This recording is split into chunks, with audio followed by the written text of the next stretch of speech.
でお風呂を沸かします。お風呂の線は来ましたか？自動でお風呂をお風呂の線は Hello and welcome to another episode of No Such Thing as a Fish, a weekly podcast. This week coming to you live from Oxford!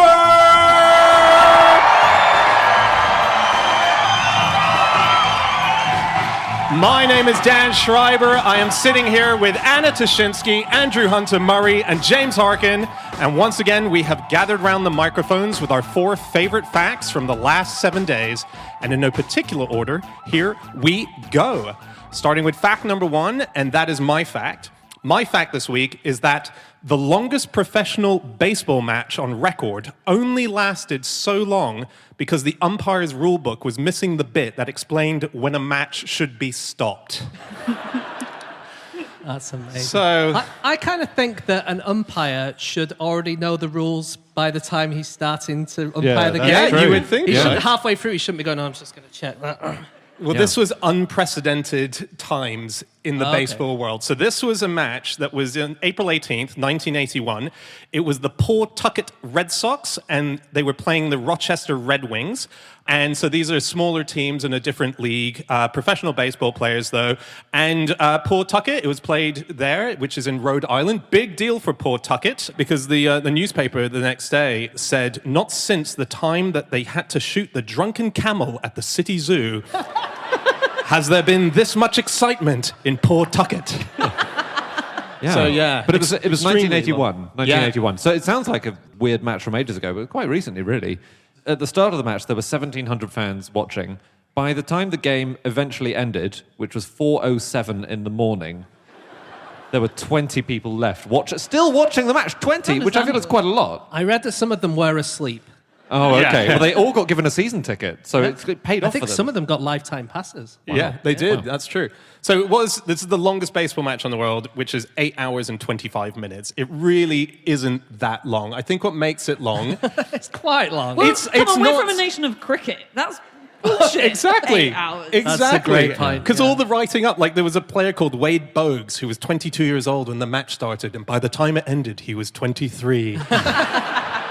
Wade Boggs is quite famous. He became quite a famous player later. Did he? But this didn't happen to land on the, when it went past midnight, he turned 23. The thing about this match was it was eventually stopped, and they then resumed the match a few months later. Oh, you're kidding. Oh, I thought it was just a midnight thing, the birthday. No. Oh, okay. But when they've carried on afterwards, it took like about 18 minutes or something for them to just... Didn't they just have to score once, basically? Yeah. And they did, and then that's over. And sort of thousands of people flocked, because by then it was almost as big news as the drunken camel thing. So the entirety of the nation practically was there for 18 minutes. But Dan, what's the deal with the missing page? Who's ripped out the crucial page? Yeah, of the rulebook? we don't know if it was missing. We don't know if they couldn't find it. And just no one knew what to do. And so there was actually someone that they were trying to call on a landline who was higher up, who just wasn't near their phone. Also, it was, 12 a.m. heading into 4 a.m. eventually. Yeah. So they eventually got through to him. And they were like, what do we do? And he was like, stop the fucking match. What are you doing? Why was it lasting so long? Do we So know? what happens in baseball is you have an innings and an innings, and you keep going with inningses until someone scores more in that innings than the other team. You get, you do a certain number that you're supposed to do, and then if it's a tie, you just keep going until one team gets, it's like sudden death. Nice. And they just kept going 0-0, 0-0, 0-0, 0-0, Yeah. 0-0. And then there was a 1, Right. and then the other team got a 1. And that was Wade Boggs. He kind of got a home run to tie that game. And he said, I didn't know if the guys on my team wanted to hug me or slug me. That's a great thing. But Wade Boggs, by the way, I just want to say, Yeah. because he is famous, but the most thing I know about him is he once consumed 107 beers in one day. Whoa. For, charity or... He was just thirsty. Sometimes people don't need an incentive, Dan, to drink 100 beers. He was famous as big drinker, but then this is the record that his friend said, and he's confirmed. Wow. But so the match itself, again, I wish we hadn't told you it was just 8 hours, because when you hear the details of the match, it does sound like it just went on for like a week. So there were accounts of the baseball players, a very cold night, the baseball players getting so cold that they were ripping up furniture from the dugout and burning it, snapping used baseball bats in half and putting it in this bin of fire to stay warm, to keep them going. If you can snap a baseball bat in half, I don't think you need a fire. I think you're fine. Put a jumper on. These people are pathetic. I know. It was cold. It was really cold. Yeah. And that was one of the problems. It was a really windy day as well. And so the problem was it kept being 0-0 because no one could get any home runs. And the reason was they kept whacking it for miles and miles, and the wind would just blow it back into the stadium. Were they playing with a boomerang, it turned out? Wow. Yeah, extraordinary game. It is quite pathetic. If you look at sports matches of yore, where they basically, before all these rules were codified for all the sports in sort of mid to late 19th century, they just went on for days and days and days, didn't they? You get football matches and rugby matches with hundreds of participants. You'd have one village playing another village, and they play from dawn until dusk for like 4 days straight. It was great. I think the first recorded football match ever in Sheffield in 1794, that was 3 days long. And the match report said 3 days long, a very good match, and it felt necessary to note that although there were quite a lot of injuries, no one was killed. But that's amazing, because that team before that game, they were called Sheffield Monday, weren't they? Very strong. But on the flip side, you do get short baseball games as well. And there is a record for shortest baseball game ever, which was in 1916. And the match lasted for 31 minutes. And wow. Yeah, and that's really quick for baseball. And the reason is both teams beforehand spoke to each other and realized they both hadn't trained to catch, which was going quite early. No way. So, but the problem was for the fans who came to the match is that the game started 30 minutes early. So the game ended before it was meant to start. So fans rocked up and they're like, this is going to be great. And then they saw like the final batter or whatever. That's and then amazing. they all went off. That's bullshit. I'm outraged for these people 105 years ago. And do you know that the first ever baseball rule that was written down was that all players must be punctual? Really? Ah. Yeah. This is the oldest set of rules we have. They're called the Knickerbocker Rules. They were written in New York. But the thing was, the teams were from New York, but there wasn't much room to play in New York, so they always played in New Jersey. And so if you have to schlep all the way over the river to New Jersey, obviously you don't want people turning up half an hour late or an hour late or whatever, so that's why that was the first rule. That's good, isn't it? Interestingly, a New Jersey is what these poor cold guys in the match we previously referred to needed. And also, in those set of rules, hitting the ball out of the stadium was a foul. So, in baseball now, really what you're trying to do is whack it all the way out. In those days, if you did that, you would be out. And that's because the stadium was right next to the Hudson River. And they couldn't afford to lose all the balls. So did the phrase, you knocked it out of the park, have a negative connotation to those things? Idiot, you knocked it out of the park. Now we've got to go and get it in the boat. There was one controversial rulebook incident, which I read about, and this was a guy called Earl Weaver, who was manager of the Baltimore Orioles, and he had a real issue with umpires, so I think he was manager in like the 70s. He hated umpires. He thought none of them knew the rules. They didn't know what they were doing. He got told off loads of times for once he pulled up third base and just walked off the pitch with it. He once move. The description was he was told off for pecking at an umpire's chin with the beak of his baseball cap. So they had a tense relationship. Anyway, in 1979, he got in such a big fight with one of the umpires who basically hadn't called out what this guy thought was an illegal move of the opposition's, that he went to the dugout, he got the rule book, he marched back onto the field, and he opened the rule book and started reading from it, saying, look, you obviously don't know the rules, you idiot. And the umpire got annoyed, understandably, and so then he started tearing the rule book to shreds and throwing it all over the field in front of them. One of the other things, early baseball, so baseball players all have that cool glove that we get as kids when we're baseball playing. glove. Yeah, that's what it's called. You don't mean the giant gladiator foam thing? No, I don't mean in the foam audience. finger. Yeah. No, so those gloves. But in the early days of baseball, that was seen as a very wimpy thing to have any kind of handwear. So you would just have to use your hands. But that was really damaging all the players because those balls, as we know, very hard and they're being walloped. So that was a real risk when you were a baseball player. And so it was a player, as far as one historian was looking and found this player called Charles C. Waite, who was the first person who wore a glove, but because he was so scared of being made fun for it, he wore his skin tone color as the glove. So he thought at that distance they might just think in the crowd, oh, he's got slightly big hands. But just one big hand. Yeah. Just on the gloves and the catching and throwing. Yeah. So the world record for throwing and catching eggs was set by a couple of baseball players from New Zealand. Oh, is it? I guess they're very practiced at it. Called Nick Hornstein and Ricky Paiway in 2018. So is that like I throw an egg to you and you have to catch it and you have to be as far away from me as possible? Exactly. Does it matter how the egg is cooked? It does. Come on, that would be very... Frisbee a fried egg? Come on, that's a challenge. It's 93.6 meters. Sounds boiled. Which is pretty... It was not... It was a raw egg. And it was very impressive. And this is at the World Egg Throwing Federation, which is based in Swatton in England. We know where it's based. Sorry. Anyway, it sounds like an incredible party, the World Egg Throwing Championship.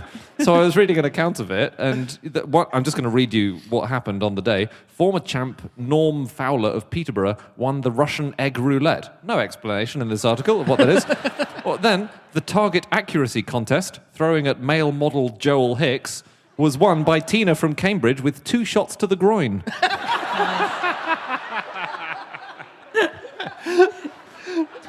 Listen, we need to move on to our next fact. It is time for fact number 2, and that is Anna. My fact this week is that when acorn woodpeckers fight each other, the rumour spreads through the community and other acorn woodpeckers turn up to watch. This is so cool. So they're really social. They're the most social woodpeckers because a lot of woodpeckers are solitary, I'm sure you know. And they love this spectator sport. And they have these amazing battles over their territory, their trees, their granary trees, which are where they stockpile all their acorns. And basically, the trees are guarded by a group of males who are all brothers, and then a group of females who are all sisters, and they're all shagging each other as well as guarding the tree. But they're not brothers and sisters with each other, so there's no incest going on. Anyway, when one gender dies out, when one sex dies out, then there's a vacancy. And so, you know, a bunch of female acorn woodpeckers will want to swoop in to claim that tree. And these massive fights break out between the different claimants to the tree. And, yeah, people come from miles around. Not when I say people, I mean woodpeckers. I think you've identified too closely with your research area this week, Anna. Yeah. That's amazing. And they'll travel for a couple of miles and they'll spend like an hour a day just watching this big fight. Yeah. And they'll go back home. And I think it's useful, they think, because you can pick up social information. Yeah. And spy out potential mates. But they leave their bit of tree that they're protecting in order to see this fight. And it feels like that's the next little trick of evolution, that you need to fake a fight and then send in your troops Or around there's the back. like one acorn woodpecker who kind of goes around when everyone else is at the fight, just stealing their acorns. Exactly. Or claiming the trees, you know? Oh, yeah. Yeah. You've The broken fight- the system. The fights, they last for a long time. They last for about a day sometimes. I know the Yeah, audiences but come for an cricket hour. matches last for 5 days, so... No, it's true. Pathetic. This family strategy they have is pretty interesting, the sort of incest avoidance thing they have, because you get a breeding pair, and then you get a load of babysitter, let's say a load of babysitter males, okay, who are the offspring of the breeding pair. Got it. Then the breeding female will die, okay? Okay. But that means that there has to be a new female. However, the helper males, the babysitter males, previously couldn't breed because the breeding female was their mother. Okay? Yeah. So, but now they're on equal terms with their dad because there's going to be a new breeding female. Yeah. So now there is just a parity, so they're all going to breed with the new female. So finally, and this is good for, obviously, for the babysitter males who now can breed, but it's also very interesting because it means these birds have an awareness of the relations of other birds to each other. It's called triadic awareness, and It's not in Woody Woodpecker, though, is it? Do we know if it makes it an awkward father-son dynamic? It's like if your parents divorce and then your dad marries a stepmom and then you also shag the stepmom. Is it? And that often creates tension. I think it does. It's just why I wonder if it's the same. Yeah?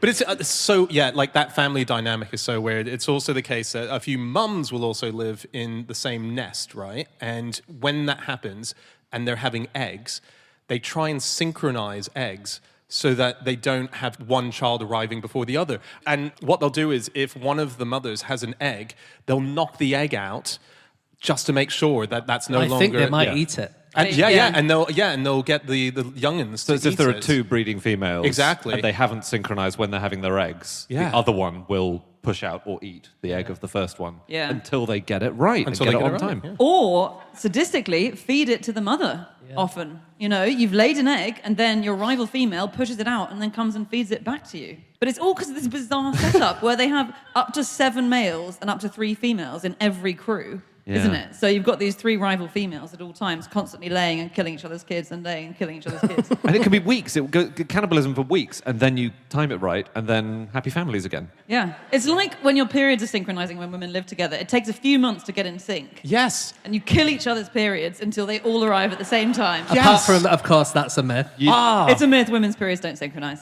Is it? Oh, yeah, you keep claiming it's a myth, but let's move on. No, Dan. Come on, Dan. Please, Let's Dan. see. Well, my research has shown in the houses that I live in that there's something to it. Hundreds of thousands of houses, I'm sure. And I all had the to data. move a lot of times to different houses, particularly when they found out of my period experiment I was conducting. The fights are pretty violent, though, because I read one place that said the birds basically have spears for mouths. And you'll see after the fights that the birds will have eyes gouged out, blood all over them. They'll fall to the floor holding each other's legs so they can't fly, and they'll kind of crash to the ground. So they're pretty violent. Wow. You can see why people go to watch. Yes. And by people, again. They make a sound that goes like waka waka. Ah, like Fozzie Bear. Fozzie Bear or Shakira were the only 2 I can think of. When will they duet? What did Woody Woodpecker? His was like... Yeah, exactly. Yeah. Is that in any way... That's That was genuinely quite good, actually. Yeah. Not bad. So the voice of Woody Woodpecker was a woman called Grace Lance. She's also known by her stage name, Grace Stafford. And what happened was they had another person who did the voice. I think it might be Mel Blanc, but it was someone famous. He was the original, I think, yeah. And then he decided he didn't want to do it anymore. And she said, well, I'll do it. I do a really good impression. Not as good as Dan Schreiber, but it's quite good. And her husband, who was producing it, said, nah, I don't think so. I think we're gonna tender for it. And so she then did an anonymous audition tape and sent it in with all the other audition tapes, and he still chose her Woody Woodpecker impression. Cool. And for the first something like 10 years or so, 8 years in fact, that she did it, she didn't have her name on the credits. And that was because she thought people would be disillusioned if they knew Woody was voiced by a woman. Right. Wow. As opposed to a woodpecker. That is... Because I would be devastated as a child.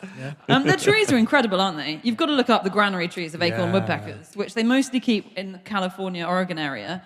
Basically look like a tree that's surface is covered in crumpets. They look incredible. They look like, people who are scared of like little holes. Yeah. Is it called trypophobia or something like that? They would hate these because it's just loads of little holes, and each one is shoved an acorn into it. Yeah, And they test them. They'll shove an acorn in, and then they'll practice trying to get it out. And if it's too easy to extract the acorn from the little hole they've made, they abandon the hole. So that's going to be too easy to steal.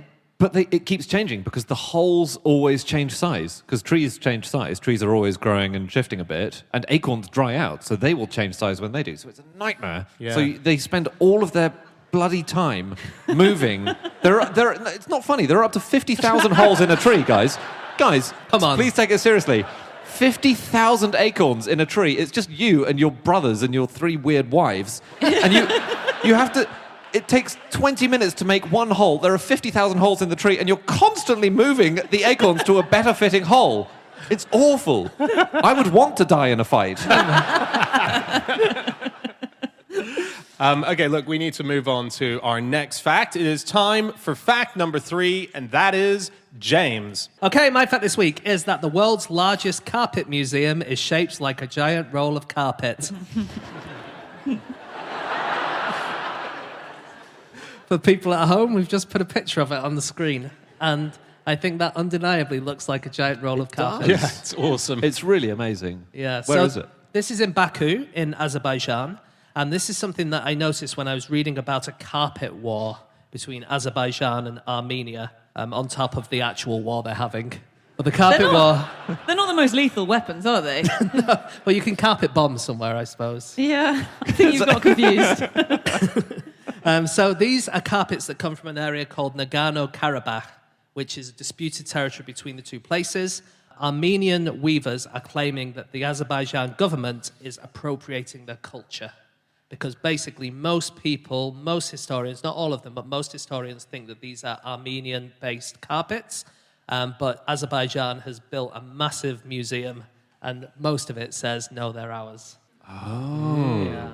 I didn't know that this was so political a museum. It's I just quite thought it was a political. fun museum, yeah. Yeah, apparently there's some Azerbaijani officials who say there is no such thing as Armenian carpets. No such thing. That's pretty ballsy to say I know. Armenia doesn't even make carpets. I know. Well, they claim that the Armenians stole the Azeri tactics and stuff like that. And the UNESCO has said that Azerbaijani carpets are a masterpiece of intangible heritage. But a lot of people pointed to the large donation that the government made to UNESCO just before they made that. So this is very controversial. And I know from me saying that, it sounds like I'm on the Armenian side. You can make your own decision. But don't decide wrong. James, you've just absolutely torched our Azerbaijan tour next year, so thanks a lot for that. Wow. And this museum, it's quite new. If you look in Baku, I think a few of you will know this because they've had football tournaments and stuff there, but they built a whole load of new stuff in Baku quite recently. But one thing I noticed when looking in the interior of this is that all the floors are paved with marble. There doesn't seem to be a single carpet that's not behind perspex. So So You don't funny. want to ruin them. That's a sign that you're treasuring your carpets. yeah, I guess. Because they're really, there are as much wall hangings as for floors until pretty recently, aren't they? Yeah. I've always thought we should bring back the wall carpet. Yes. I like it, yeah. Went out of fashion a long time ago, probably turn of the 20th century, maybe before. I've got a carpet on a wall. So it went you? out of fashion maybe 200 years ago, actually. Have you really, Andy? Yeah. Why? It's actually soundproofing. Yeah. Maybe that's what they were doing, recording all their podcasts back in the day. Maybe. I was reading, there's Turkish carpets, rather than having a new Turkish carpet that feels like it's just really bold in its colors and really bright, getting a more antique-y feel to one is something that people chase more. And in the way to make that happen that they do in Turkey is that they actually take the carpets out for months at a time and just lay them out in fields. So if you go on Google Earth and you zoom in on Turkey, there is whole fields, of thousands of carpets that are just Really? laid out in the open because it's very dry, and they just sit there. And it's these carpet layers who understand fading so well that someone can say, I want it faded to like this kind of degree, and they're like, leave it to me. And they go and get the carpet when they know the time is right, when it's that faded. right? Yeah, and it looks really antique, and they dust it off, and that's when you get your carpet. Oh, interesting. Wow, that's Yeah. really cool. Is it fake? I do believe you. It's just that when you say weird shit like that, it's often not true. I know. And the way you looked at me, it was like, is that true, James? Is it true? Prove me wrong. So, did you hear that in 2012, scientists at the University of Manchester made a magic carpet, which is Did very they? exciting. Hey. Not a classic mag carp. They made one which it can tell you when you're going to fall over, which is very useful. Oh, so it doesn't fly either. It's not flying. It doesn't fly. No. They're working on that, but this is very useful. They're working on that? They're not working on that. No. Obviously, they're not fucking working on that. It's the next obvious step, isn't Yeah. it? Yeah. No, How but does it's it do that? Does it just have those horrible rolls in it that trip you up? And then No, a no. sign on the other side that goes, I told you you'd fall over. quite the reverse. No, quite the reverse. It's stuffed with clever fiber optic cable and that kind of thing. And basically, it builds up a profile of your movement as you're walking around. So it's not like Can you get amazing internet if you're sitting on that carpet? it basically monitors you, and if your movement deteriorates even slightly, it's for people can who tell are your elderly gait, I and guess, can, right? Yeah, it can tell your gait, and if your Very gait, cool. so it can't tell you you're about to fall over now, but it can say you're about to fall over soon. 'Cause So look out for that. you can imagine an alarm that went off when you were about to fall over would actually make you more likely to fall over. 100%. Yeah. Do you know that there's people at the Harvard University that are working on a magic carpet? Same question. A flying one. This is an actual flying one. wow, cool. And they have made it, but it's the size of a banknote and it's only 0.1 millimeters thick. Right. Okay. So who's flying on it? Is it for Ant? Like a cool. Yeah, that'd be so exciting. That would be awesome, right? They think that they could possibly make it bigger in the future, but you'd need so much energy and you'd need to make it ripple. So what it is, it's like a really tiny bit of almost like paper. It ripples and ripples and ripples, and then the force that these ripples cause can make it kind of just go up off the ground. But they can also make it go forward. So it kind of is quite cool, but I suppose we're a few years away from a... Yeah. That's fair enough. It's a long way to go. That's very cool. Can we go back to the countries yeah. that lead the world in carpet making? Because I don't think we've covered them all. There are a lot. Okay. So Turkmenistan is a big one. Has the Guinness World Record for the biggest carpet in the world, which, by the way, is really beatable if anyone wants to. It's 14 meters wide and 21.5 meters long, which feels shit. And it wasn't even made by that many people. Daily Sabah, which is a Turkish news site, said it was made by a total of 40 people, including one man. It is like, historically, it's like Yeah. a women's role to make these carpets, isn't it? Yeah, pretty much everywhere. That seems to be the unifying thing across all of these carpet countries. He It's kind always of- the women who do He it. smashed through the carpet floor. That's great. Well done, him. But Turkmenistan's national flag has carpet on it. Does it? Which I don't think any of the others do, so I think that's Wow. winning. But yeah, in 1992, when I think they became independent from the Soviets, they started designing their national flag. And if you look at it, it's a really nice flag. It's green with a red stripe, and it has 5 carpet-like motifs on it. They're called gulls, and they're just little carpet patterns. Oh, it's the flag's not made of carpet material. Does it have tassels? Because if not, I'm not interested. Exactly. Yeah. It doesn't have tassels, and if it was made of carpet, it would need a fucking strong wind to fly it. So, Yeah, good point. Can we talk about Weatherspoons carpets, please, briefly? Please. Okay, sure. Okay. Every Weatherspoons, about 900 in the UK, has its own special carpet. And this wasn't known about until about 2015. Known about in public. I Must imagine have been known about. Tim yeah. Martin, the boss, he probably knew. He probably was laughing up his sleeve at all of everyone's us. always so pissed when they leave. They never remember the carpets. That's the trick. There was a guy called Kit Calles who started a blog about the floor coverings of every single Weatherspoon in the country, and he assumed they'd be identical when he started, so I'm not sure why he was blogging about it, but all right, he found out, and then he started the blog. It doesn't matter. Each one has their own, and they're often themed to the local area. It's really exciting. So there's a Britannia pub in Plymouth, which is slightly cruise ship based, you know. Kit Calles, he wrote an entire book about Weatherspoon's pub carpets, and The Sun covered it with the headline, "The Rug Prat. Is this Britain's saddest hobby?" Is that a pun on the Rugrats? It's a pun on the Rugrat, yeah. Wow. Yeah. I know. Well, he was the original people that made those carpets were the people that Axminster. Yes, yeah. I've gone a bit deep on this one, yeah. Yeah. So they're the ones who have the royal decree warrant in order to make carpets for the royal family. Yeah. So Weatherspoons and then they stopped making it because people started copying. But Buckingham Palace, if you've ever been inside, it's all Weatherspoons. Yeah, That's what's taking up all the space. The ground floor is just a really big Weatherspoon. I tell you what, the Buckingham Palace all-day breakfast is... Do you know one very famous red carpet that we all are aware of is the Hollywood red carpet that we see at the Oscars every single year. And I didn't realize that there's so much mystery around the red carpet at Hollywood. So when they make it in a mill in Dalton in America, and they don't tell you which mill it's being made in. That's all we know. We don't know. It's got its own special color, Academy Red. Okay. They bring it there in a truck. It's very mysterious. They lay it down. They have people in tuxedos with little portable vacuums just to vacuum at every spot and make sure that the carpet's doing fine. And then when the ceremony's done, they pick it up and they burn it. And it's only ever used once. It's just a big mystery. And they make a whole new carpet the next time. Why do they burn it? Because they don't want the material. So a few people have stolen bits of material from it, and they've gone on eBay, and they're really worried that it's kind of like the Coca-Cola recipe. They're going to discover the recipe for the Hollywood red It's a red carpet. No, What do you want? It's not red. It's a like, magic carpet. It's kind of slightly off red. It's Yeah, more it's like actually purpley. burgundy. Yeah, it's burgundy. They let people film the ceremony. You can see what color it is. You can If see the wanna- color, but you can't see what it's made of. It's made I of think- carpet. It doesn't matter. I think, although I like the conspiracy theory reasoning, I think it's more likely that you can't reuse it because the next Hollywood year it's going to look like crap. And it's 152 meters long, so there's very little other use you can put it to. There's hardly anyone who's got use for a 152 meter long carpet. I So think what it else are you might gonna be. do? Maybe it's just made of something really awesome, like Bill Murray's back hair or something. Yeah, exactly. Yes. You know, people used to cover their carpets with other carpets to protect them, called druggets. Oh, yeah, I've got one on my wall. Yeah. Your wall is 7 carpets thick.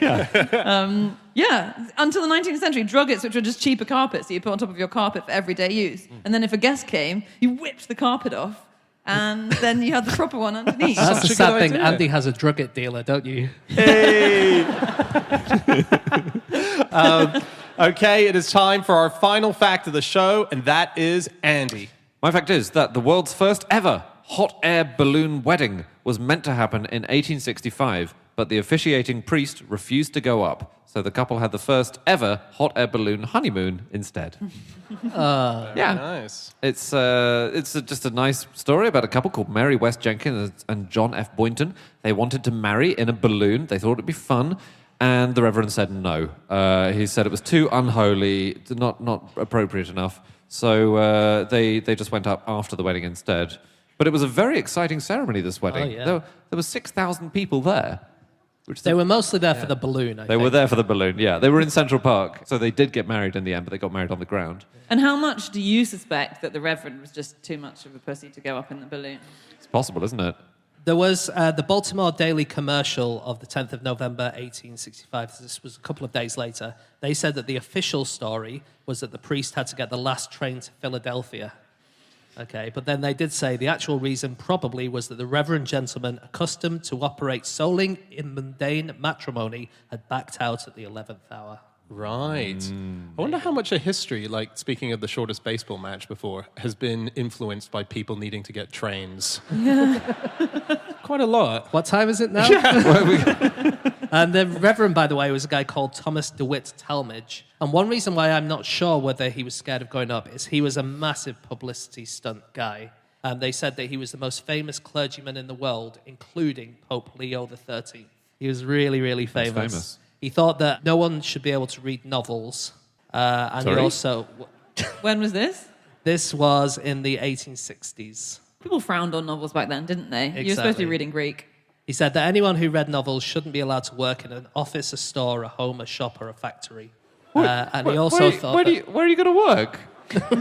In a field? in a field. Yeah, do you get one of Dan's magic jobs, drying carpets out for a living? It's not. It's real. Yes.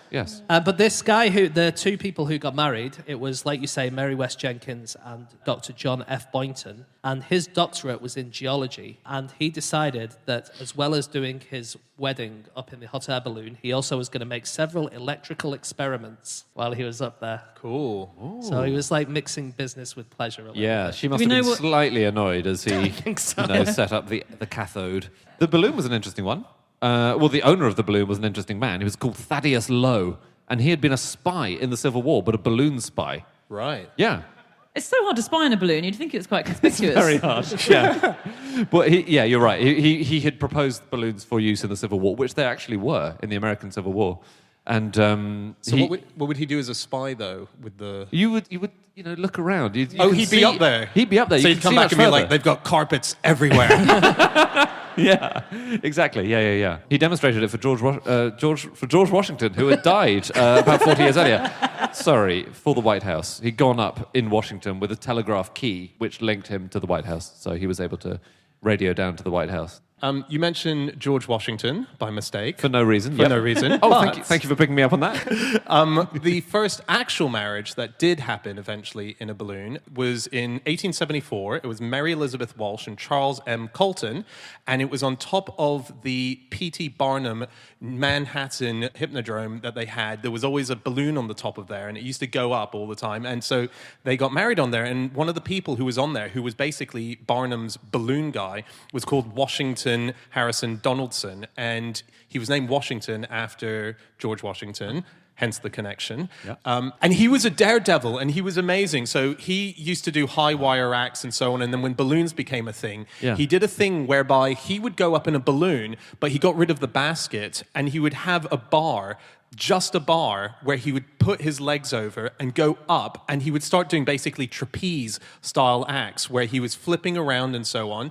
And when he got very high, he would let the gas go down of the fire, and he would come back down. And as he was coming back down, he would drop a human dummy from it, which everyone would see suddenly a plummeting Oh, my human, and it God. would land on the ground, and inside were business cards and flyers for his act.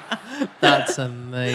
And so he used to go around doing this act, and eventually P.T. Barnum saw him and employed him. And what he used to do in the middle of Manhattan would go up in this balloon before shows, and when he was up there, he would just throw Barnum business cards and so on. So New York constantly littered I with think advertising. the balloon was called P.T. Barnum as well. Yeah, wasn't it was. Yeah. What I thought these guys are pretty brave actually, because the wedding was postponed by one day because the balloon burst the day before. It's a good way to get your wedding paid for. It was the idea of the couple, the first wedding, and it was basically a way to get P.T. Barnum to fund their whole wedding and pay their dowry because it was such good publicity. And also, because these became really popular, if you look through news searches of like the late 19th century, balloon weddings were the thing. And it was such a good way to get guests to your wedding if you didn't have mates. Because thousands of people would come, and sure, they're there for the balloon, but the photos just say, I'm a seriously popular dude. And there was one, actually I read about one in 1884, this was in Pennsylvania, where the couple failed to arrive, they freaked out and realized they were too scared to do it, and all the promoters were going to have to refund the crowd because you'd be a paying customer as well as a guest, and they decided they weren't going to do this, so instead the balloon's owner and his assistant staged a marriage. They posed as the couple. They got married to each other in this balloon, went up in the air under assumed names, but they only found out 4 years later it was actually legally binding. Did they fall in love? I really don't want to tell you the answer to that, Andy, because I think it'll ruin your night. Okay, don't tell me. Don't say anything. Okay, we'll leave it there. There was one in 1888. This was a wedding between Margaret Buckley and Edward T. Davis. 40,000 people came to that wedding to see them go up on the hot air balloon. Unfortunately, the balloon then landed in a swamp, but it kept kind of moving along the swamp, so they were dragged for 2 miles, clinging to the ropes of the balloon, and they finished the rest of the trip by train. So good. I have a favourite hot air balloon love story. This is an account from someone online. My husband proposed to me on a private hot air balloon ride. That's not the story. The pilot told us that one time he had 5 couples on a larger ride, and one of the guys decided to propose to his girlfriend by having a big sign on the ground where they're landing saying, "Will you marry me?" But he didn't put a name on the sign. All 5 couples were dating, and all 5 of the women thought, this is the best proposal I've ever received in my life, and 4 of them were disappointed. No, would you? I mean, Yeah, I but think you'd roll with it, wouldn't you? If it's a third date, it's too, You can't roll with it. It's got to be someone's. You can't say, oh, yeah, that's mine, and have the other bloke next to you go, no, it's not, it's mine. Anyway, There was a service that offers, it's called D&D ballooning. I think sadly the company's shut down now, but it existed Dungeons and last Dragons year. ballooning? You look too excited about that, but no. I think D&D is just the people who run the company. It's in California, and it offers mile-high balloon trips. And basically what it promises is comfort and discretion for a couple. It says you've got in your basket the privacy of an enclosed dome tent with your own private view as our discreet pilot ascends to 1 mile. We provide a CD player, you provide the music, blankets, pillows, and imagination, and it lasts an hour. And An hour? An hour. 5 minutes in. Take us back down. Come on! Bring us in. Sorry, we haven't actually taken off yet. Come on! Oh my God. We're going to have to wrap up very Can I tell you about shortly. one balloon hero? Yeah. Willie Coppens. Heard of him? will he or won't he? Go on. He will. Tell us. Well, he will. He will, and he did. He was a fighter pilot in the First World War, Belgian man, very brilliant at shooting down observation balloons, right? Which were a major feature of the First Reasonably World War. large target. Look, they were very well defended, all right? He was so good at it. They were called balloon busters, the pilots who did it. He shot down nearly 40 balloons during the war, which is really big potatoes, okay? The German army was so angry about Willie Coppens, they specifically tried to kill him with a booby-trapped balloon. They put up a balloon with explosives. But get this, once he was being shot at from a German balloon in his plane, and he coolly just flew up and around and parked on top of the balloon until it landed, and then just gently slid his plane off and flew away. No, I listen, dunno. if you're going to give me shit about carpets being laid out in Turkey, no way, Buster.